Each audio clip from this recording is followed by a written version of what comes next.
dagaal baa ka dhacay shalayto qoriley meel la yiraahdo dagaalka waxaanu ka xunnahay waxa lagu laayay dad shacaba oo abriye ah oo beri ka ah ayaa lagu xasuuqay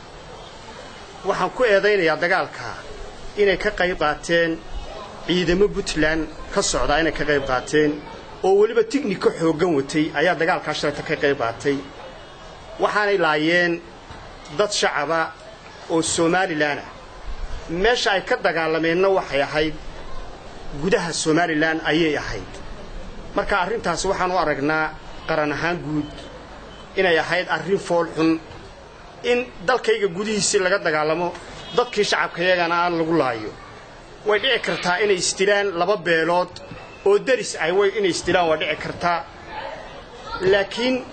fool xumadu waxay tahay in ciidan soo gurmado oo gaalkacyo garowa ka soo kala baxo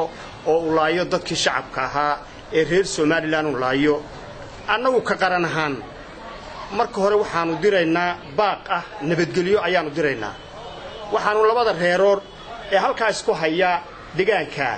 waxaanu u diraynaa baaq nabadgelyo dawladda Puntland waxaanu u diraynaa